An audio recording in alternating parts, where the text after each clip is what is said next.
वो बड़ा हल्का वजूद ले अमेरिका वापस आई थी और अमेरिका पहुंचकर बिलाखिर उसने अपना नंबर ऑन किया था और उसका फोन एकदम सारे रिश्तों से जागने लगा था। पैगामात का अंबार था उसकी फैमिली की तरफ से। एयरपोर्ट से घर तक पहुंचते पहुंचते वो उन सब पैगामात को पढ़ती गई थी नम आंखों के साथ, एक के बाद एक पैगामात का थ्रेड। और फिर एक आखिरी पैगाम हिशाम की तरफ से। बादशाह ने तख्त छोड़ दिया था। क्यों? उसने ये नहीं लिखा था। उसे हुमैनी याद आया था, उसके लफ्ज। घर के बाहर सालार के साथ साथ हुमैन की भी गाड़ी थी। रईसा ने बेल बजाई। कुछ देर बाद सालार सिकंदर था जिसने दरवाजा खोला था। दोनों खामोशी से एक दूसरे को देखते रहे। फिर वो आगे बढ़कर सालार से लिपट गई थी, बिल्कुल उसी तरह जब वो 1.5 साल की उम्र में उससे लिपटी थी और फिर अलग नहीं हुई थी। सालार उसे बच्चों की तरह थपकता रहा। वो अमेरिका वापस आने से पहले पाकिस्तान में एक प्रेस कॉन्फ्रेंस में अपना पैटर्निटी टेस्ट और गुलाम फरीद का बयान मीडिया के साथ शेयर करके आई थी और एक वकील के जरिए अपने खानदान की वाहिद वारिस होने के तौर पर अपने बाप को माफ करने का हल्फनामा भी। वो तूफान जो सालार सिकंदर उसके खानदान को डुबोने के लिए आया था, वो इस बार रईसा ने रोका था। और वह अब सालार सिकंदर के सीने से लगे बच्चों की तरह रोती रईसा को देखते हुए उसे कोई दिलेर नहीं कह सकता था। वो भी सालार सिकंदर का ही खानवादा थी। खून का रिश्ता न होने के बावजूद रहम और मेहरबानी के मजबूत तरीन रिश्तों से उनके साथ जोड़ी गई। अपने नाम के साथ सालार का नाम इस्तेमाल करते हुए भी वो अपने बाप के नाम से वाकिफ थी, मगर वो बाप जेल में सजाए मौत का एक कैदी था, सालार का दोस्त नहीं। वो उससे वाकिफ नहीं थी और उस वाकिफियत के बाद उसे उस खानदान की कदर और कीमत का अंदाजा हो गया था जो उसका तारुफ था। मैंने तुम्हें रोना तो कभी नहीं सिखाया रईसा, नहीं रोने के लिए तुम्हारी परवरिश की है, सालार ने उसे खुद से अलग करते हुए कहा। वो अब अपने आंसुओं पर काबू पा रही थी और उसने सालार के अकब में खुले दरवाजे से हुमैन और इमामा दोनों को देखा था। आखिरी बार रोई हूँ बाबा, उसने गीली आंखों के साथ मुस्कुराते हुए कहने की कोशिश की और उसकी आवाज़ फिर भुरा गई। You belong to us, सालार ने उसे जताने वाले अंदाज में कहा, और तुम समझदार और बहुत बहादुर हो, हमने यही सिखाया है तुम्हें। वो जैसे उसे याद दहानी करवा रहा था, उस सर हिलाने लगी थी। जिंदगी में कभी कोई ऐसा मौका आता जब वो उन्हें अपनी एहसानमंदी दिखा सकती तो उन्हें बताती कि अपने हकीकी बाप से मिलने के बाद उसे पहली बार एहसास हुआ था कि वो बेहद खुशकिस्मत थी, वाकई खुशकिस्मत थी कि वो सालार सिकंदर के खानदान का हिस्सा बनी थी। उसे वो ऑन करते थे। 9:15 पर बिलाखिर लिफ्ट का दरवाजा खुला था। हुमैन सिकंदर अपने 2 जाती मुहाफिजों के पीछे बाहर निकला था। उसके पीछे उसके अमले के बाकी अफराद बाकी थे। कॉरिडोर में प्रेस, फोटोग्राफर्स और चैनल्स के अफराद भी थे जो हर आने वाली अहम शख्सियत की कवरेज कर रहे थे। उससे 5 मिनट पहले वहां से सालार सिकंदर गुजर कर गया था और अब वो वहां आया था। उस तकरीब के 2 अहमतरीन लोग बेहद तेज रफ्तार से कदम उठाते हुमैन सिकंदर कॉरिडोर में उसकी आमद की कवरेज करते, प्रेस फोटोग्राफ्स पर नजर डालते, अपने इस्तकबाल करते हुए ऑफिशियल के साथ बड़ी तेजी से बैंक्वेट हॉल के दाखिली दरवाजे की तरफ जा रहा था। जब उसे एकदम अपने अकब में आते अपने टीम के एक मेंबर से कुछ पूछने का ख्याल था। अपने चीफ फाइनेंस स्ट्रेटेजिस्ट से वो लम्हा के लिए रुका, पलटा। उससे पहले कि कुछ कह पाता उसने अपनी गर्दन की पुष्ट में कोई सलाह कुश्ती महसूस हुई थी। फिर शीशा टूटने की आवाज और फिर चीखों की, और फिर कोई उसे जमीन पर गिरा था, उस पर लेटा था। फिर कोई चीखा था, सामने वाली बिल्डिंग से गोली चलाई गई है। और उस वक्त पहली बार हुमैन को एहसास हुआ उसकी गर्दन की पुष्ट पर क्या हुआ था। तकलीफ शदीद थी, लेकिन तकलीफ नाकाबिले बर्दाश्त थी। वो हवास में था, सब कुछ सुन रहा था। उसे अब जमीन पर ही घसीटते उसे सिक्योरिटी टीम वहां से लिफ्ट की तरफ ले जा रही थी। और उस वक्त हुमैन को पहली बार सालार सिकंदर का ख्याल आया था और उसका दिल और दिमाग बैक वक्त डूबे थे। सालार सिकंदर ने बैंक्वेट हॉल में स्टेज पर रखी अपनी नशिस्त पर बैठे हुए अपनी तकरीर के नोट्स पर एक नजर डालते उस बैंक्वेट हॉल की दाखिली दरवाजे के बिलमुकाबिल एक खिड़की के शीशे टूटने की आवाज सुनी थी। उसने बेयकीनी से बहुत दूर उस शीशे की गिरती करछियां देखी थी। वो साउंड प्रूफ, ब्लड प्रूफ शीशे थे, टूट कैसे रहे थे। एक लम्हा के लिए उसने सोचा था और फिर उसने हॉल की अखबी से और बाहर कॉरिडोर में शोर सुना था। और उससे पहले वो कुछ समझ सकता, उस समय स्टेज पर बैठे हुए लोगों को सिक्योरिटी गार्ड्स ने गौर करते हुए स्टेज के अकब में खींचते हुए फर्श पर लेटने का कह रहा था। हॉल में अब शोर था, गार्ड्स चिल्ला चिल्ला कर ऑर्डर्स दे रहे थे और जिस अहम शख्सियत के साथ वो सिक्योरिटी पर मामूर थे वो उसे कवर करने में मसरूफ थे। वहाँ मौजूद हर शख्स खास था, अहम। वो दुनिया के बेहतरीन असासों का मजमुआ था जो अब जिंदगी बचाने की जिद्दोजहद में मसरूफ थे। और वहाँ जमीन पर औंधे मुंह लेटे सालार को हुमैन का ख्याल आया था और उसका दिल किसी ने मुट्ठी में लिया था। हॉल में उसके बाद हुमैन सिकंदर को दाखिल होना था और वो नहीं आया था। तो क्या यह हमला उस पर? वो सोच नहीं सका। वो जमीन से उठ गया। गार्ड्स ने उसे रोकने की कोशिश की। उसने उन्हें धक्का दिया और चिल्लाया, गो अवे। वो उसके पीछे लपके थे। वो जमीन पर लेटे लोगों को फलांगता खड़े गार्ड से टकराता दाखिली दरवाजे तक आ गया था जो उस वक्त सिक्योरिटी ऑफिशियल से भरा हुआ था।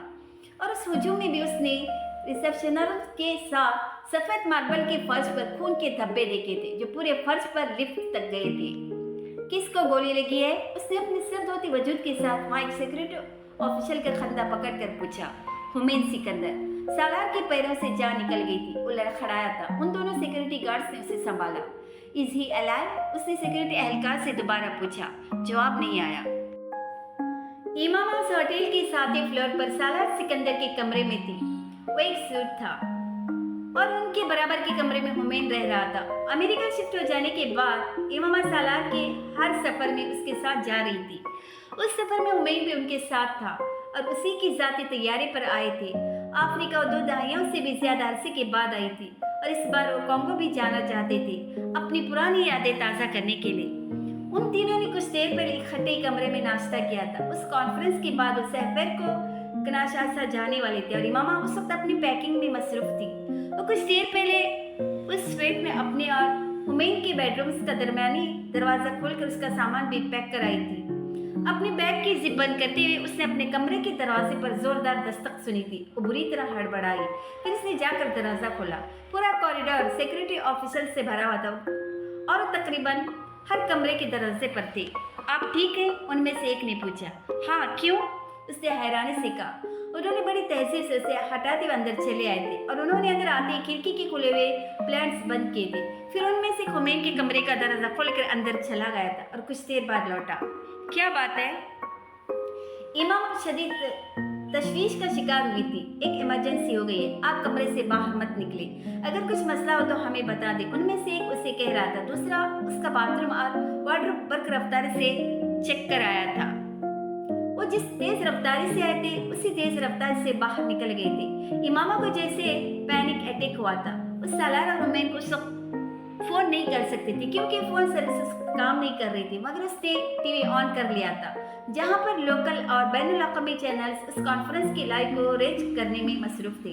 स्क्रीन पर पहले तस्वीर उभरते इमामा खड़ी नहीं रह सकी। वो सोफा पर बैठ गई। टीवी की स्क्रीन पर वो टूटी हुई खिड़की थी और बैंक्वेट हॉल के बाहर हवा से ड्रोन कैमरों के जरिए फिजाई मनाजिर दिखाए जा रहे थे। स्क्रीन पर कैप्शन बार बार नमोदार हो रहा था जो उस ग्लोबल कॉन्फ्रेंस पर होने वाले हमले और फायरिंग की खबर ब्रेकिंग न्यूज की तरह से चला रहे थे। मगर ये वो कैप्शन नहीं था जिसने इमामा को बदहवास किया था।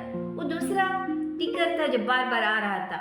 TAI के सरबराह हुमैन सिकंदर इस हमले में शदीद जख्मी।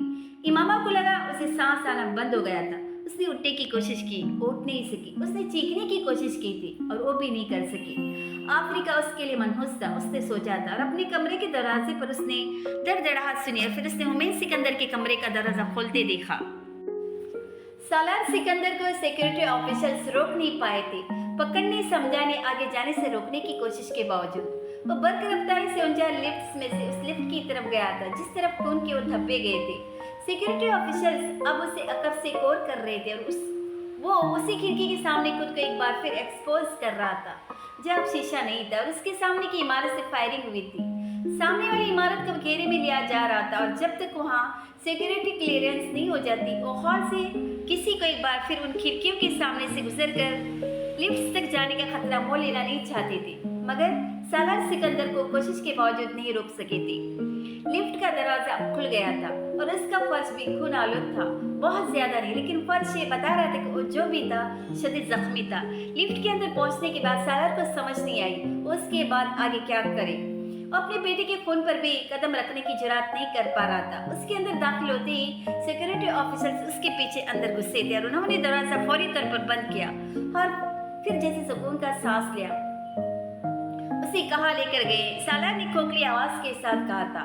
हमें नहीं पता सर, उनमें से एक ने जवाब देते हुए 7th फ्लोर का बटन प्रेस कर दिया। मुझे हुमैन के पास जाना है, वो चिल्लाया। दोनों खामोश रहे। लिफ्ट बर्क रफ्तारी से हरकत में थी। हुमैन के कमरे के खुले दरवाजे में हुमैन खड़ा था। उसकी सफेद शर्ट खून आलूद थी और वो सियाह कोट भी उसके जिस्म पर नहीं था जो पहन कर गया था। वो बेहोश कर बैठी उसे देखती रही। स्क्रीन पर अभी भी उस पर होने वाले हमले की तफसीलात चल रही थी और वो अपने पैरों पर खड़ा उसे देख रहा था। इमामा उठी, दोबारा बैठ गई। उसकी खून आलूद शर्ट उसकी जान निकाल रही थी और उसका अपने पैरों पर खड़ा वजूद उसे जिंदगी बख्श रहा था। वो एक बार फिर उठी और भागते उससे जाकर हुमैन को अपने साथ लिपटाया था। मैं ठीक हूँ मम्मी, मैं बिल्कुल ठीक हूँ, कह रहा था। बाबा कहाँ है? उसने इमामा से अगला सवाल किया था और इमामा को पहली बार सालार का ख्याल आया।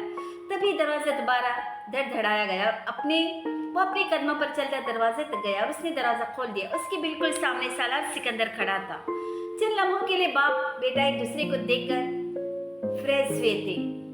फिर सालार आगे बढ़ा और शादी मुर्ख सी कैफियत में उसने हुमैन को लिपटाया था। जिंदगी में पहली बार हुमैन सिकंदर ने सालार सिकंदर की गिरफ्त को इतना सख्त पाया था कि उसे लगा उसका दम घुट जाएगा। उसे अपनी गर्दन की पुष्ट से बहते खून की इतनी तकलीफ नहीं हुई थी जितने अपने कानों को नम करते सालार के आंसुओं से। सालार के खानदान में से उसका जानशीन कौन होगा? उसकी पुष्ट से बहता खून उसका ऐलान कर रहा था, बाबा मैं ठीक हूँ, आए दोबारा चलते। कॉन्फ्रेंस हॉल में सालार ने अपने कानों में मुस्तहकम आवाज में कभी एक सरगोशी सुनी थी। वो अफ्रीका की तारीख का यादगार तरीन दिन था जब कई सालों बाद तारीख एक बार फिर दोहराई जा रही थी। बैंक्वेट हॉल में तमाम डेलीगेट्स एक बार फिर अपनी सीटों पर विराजमान थे। खौफ और हिरास की एक अजीब सी फिजा में बेहद नाखुश मगर कॉन्फ्रेंस जारी थी, कैंसिल नहीं हुई थी। उस खिड़की का वो शीशा उस तरह टूटा हुआ था मगर अब सामने वाली बिल्डिंग सिक्योरिटी ऑफिसर्स के हिसार में थी। कॉन्फ्रेंस एक घंटे की ताखीर से अब दोबारा शुरू होने जा रही थी। सालार सिकंदर और हुमैन दोनों इमामा के कमरे में थे। मेडिकल टीम हुमैन को फर्स्ट एड दे चुके थे और फर्स्ट एड देने के दौरान उन्हें पता चला था कि गोली उसकी गर्दन में नहीं गई थी। वो उसकी गर्दन की पुष्ट पर रगड़ खाती और जिल्द पर कुछ गोश्त उड़ाते हुए गुजर गई थी। उसकी गर्दन पर 3 इंच लंबा और आध इंच गहरा एक जख्म बनाते हुए मेडिकल टीम ने उसकी बैंडेज की थी और पेन किलर लगाकर उसके उस जख्म को कुछ देर के लिए सुन किया था ताकि वो कॉन्फ्रेंस अटेंड कर सकता। उसे ब्लड लगना था लेकिन वो फौरी तौर पर उसके लिए तैयार नहीं हुआ था। उस वक्त उसके लिए अहम तरीन चीज उसका कॉन्फ्रेंस हॉल में दोबारा बैठना था। उन लोगों को दिखाना था कि उन्हें गिरा नहीं सके, डरा भी नहीं सके। सालार सिकंदर उससे पहले कमरे से निकला था और अब कपड़े तब्दील करने के बाद हुमैन सिकंदर इमामा से गले मिल रहा था। इमामा ने उसे रोकने की कोशिश नहीं की थी। वो सालार सिकंदर का बेटा था, उसे कौन रोक सकता था? उसने सिर्फ उसे गले लगाया था, माथा चुमा था और दरवाजे पर रुखसत कर दिया था। उस लिफ्ट का दरवाजा 10:40 पर एक बार फिर खुला था। इस बार हुमैन सिकंदर के साथ सिक्योरिटी का कोई एहलकार नहीं था, सिर्फ उसके अपने स्टाफ के लोग थे। उसकी लिफ्ट से कॉरिडोर में कदम रखते ही वहां तालियों का शोर गूंजना शुरू हुआ था। वो प्रेस फोटोग्राफर सर्विस कॉरिडोर में खड़े सिक्योरिटी एहलकार थे जो उसे उस दिलेरी की दाद दे रहे थे जो वो दिखा रहा था।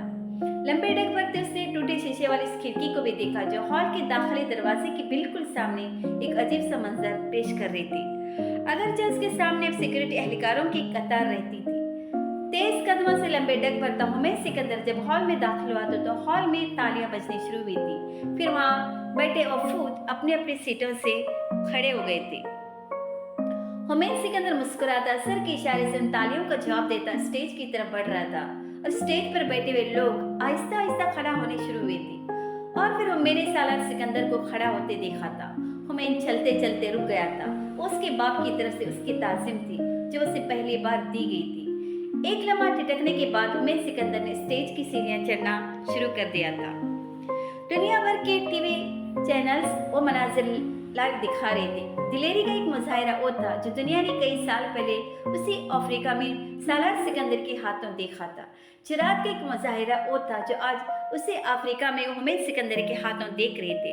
स्टेज पर अब TA और SIF के दोनों सरबराहान मिल रहे थे और उसे मेमोरेंडम पर दस्तखत कर रहे थे जिसके लिए वो आए थे। और फिर उसके बाद हुमैन सिकंदर ने तकरीर की थी। उसी आखिरी खुतबे से अपनी तकरीर का आगाज किया था जिसका हवाला कई साल पहले उसके बाप ने अफ्रीका के स्टेज पर दिया था। बड़ी बाबरकत है वो ज़ात جس کے ہاتھ میں ہے بادشاہی اور وہ ہر چیز پر پوری طرح قادر ہے۔ اس نے سورہ ملک کی آیات سے اپنے تقریر کا آغاز کیا۔ اس ذات جس نے پیدا کیا موت اور زندگی کو تاکہ آزمائش کرے تمہارے کہ کون تم میں سے زیادہ اچھا ہے عمل میں، اور وہ ہے زبردست بے انتہا معاف فرمانے والا۔ اس ہال میں سوئی گرنے جیسی خاموشی تھی۔ بے شک اللہ تعالیٰ ہر چیز کرنے پر قادر ہے۔ جو کن کہتا ہے تو چیزیں ہو جاتی ہیں، جو دشمنوں کی چالیں وہیں پر الٹا دیتا ہے۔ کئی سال پہلے ایس ایف نے سود کے خلاف اپنی پہلی جدوجہد افریقہ سے شروع کی تھی۔ یہ وہ زمین تھی جس پر میرے باپ نے ایک سودی نظام کے اہلکار کے طور پر کام کرتے ہوئے سود کے خلاف کام کرنے کا فیصلہ کیا تھا۔ اس سود کو جسے آخری خطبہ میں نبی آخر الزمان صلی اللہ علیہ وسلم نے حرام قرار دیا تھا، اور اس آخری خطبے میں یہ صرف سود نہیں تھا جس کے خاتمے کا فیصلہ کیا گیا تھا، یہ مساوات بھی تھی جس کا حکم دیا گیا تھا انسانوں کو ان کے رنگ، نسل، خاندانی نام و نسل کے بجائے صرف ان کے تقویٰ اور پارسائی پر جج کرنے کا۔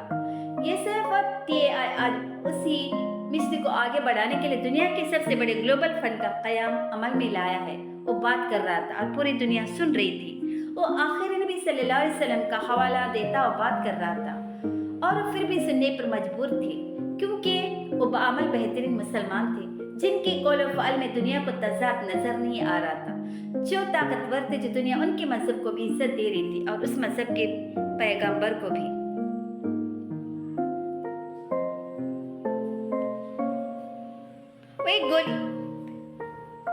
وہ ایک گولی جو دنیا کی تاریخ بدلنے آئی تھی، وہ کاتب تقدیر کے سامنے بے بس ہو گئی تھی۔ تاریخ ویسے ہی لکھی جا رہی تھی جیسے اللہ تعالیٰ چاہتا تھا، اور وہی لکھ رہے تھے جن کو اللہ نے منتخب کیا تھا۔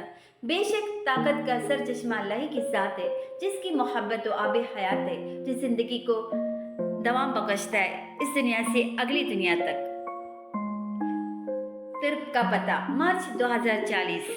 امریکہ کے اس اسپتال کے نیورو سرجری ڈپارٹمنٹ کے آپریشن تھیٹر میں ڈاکٹر جس شخص کا دماغ کھولے بیٹھے تھے وہ آبادی کے اس 2.5% حصہ سے تعلق رکھتا تھا جو 150 لیول آئی کیو کے ساتھ غیر معمولی صلاحیتوں کے حامل تھے۔ وہ آپریشن 8 گھنٹے سے ہو رہا تھا اور ابھی مزید کئی دیر جاری رہنا تھا، یہ کسی کو اندازہ نہیں تھا۔ ڈاکٹرز کی اس ٹیم کو لیڈ کرنے والا ڈاکٹر دنیا کے قابل ترین سرجنز میں سے ایک مانا جاتا تھا۔ آپریشن تھیٹر سے منسلک ایک گلاس روم میں سرجری ریسیڈنٹس اس وقت جیسے سحر زدہ معمول کی طرح اس ڈاکٹر کے چلتے ہوئے ہاتھوں کو بڑی اسکرین پر دیکھ رہے تھے جو اس کھلے ہوئے دماغ پر یوں کام کر رہا تھا جیسے کسی پیانسٹ کی انگلیاں ایک پیانو پر۔ وہ اپنی مہارت سے سب کو مسپرائز کیے ہوئے تھا سوائے اس ایک شخص کے جس کی زندگی اور موت اس وقت اس کے ہاتھ میں تھی۔ آپریشن کے دوران وہ نیورو سرجن چند لمحوں کے لیے رکا تھا۔ ایک نرس نے بنا کہے اس کے ماتھے پر ابھرنے والی قطروں کو ایک کپڑے سے خشک کیا۔ وہ شخص ایک بار پھر اپنے سامنے آپریشن تھیٹر کی ٹیبل پر پڑے ہوئے اس دماغ پر جھکا جو دنیا کے ذہین ترین دماغوں میں سے ایک تھا اور جو ایک گولی کا نشانہ بننے کے بعد اس کے سامنے آیا تھا۔ دنیا کی اہم ترین پوزیشنز پر فائز رہنے والے شخص کے لیے اس ایمرجنسی میں اسے بلوایا گیا تھا۔ وہ سرجن اب تک 270 اہم اور نازک ترین کامیاب سرجریز کرنے کے بعد اس وقت امریکہ کی تاریخ کا کم عمر اور سب سے قابل سرجن تھا، لیکن آج پہلی بار اسے لگ رہا تھا کہ اس کا وہ 100% کامیابی کا ریکارڈ ختم ہونے والا تھا۔ وہ ایک بار پھر گہری سانس لے کر ٹیبل سے ہٹا۔ اسے کسی چیز کی ضرورت پڑی تھی اس آپریشن میں کامیابی کے لیے۔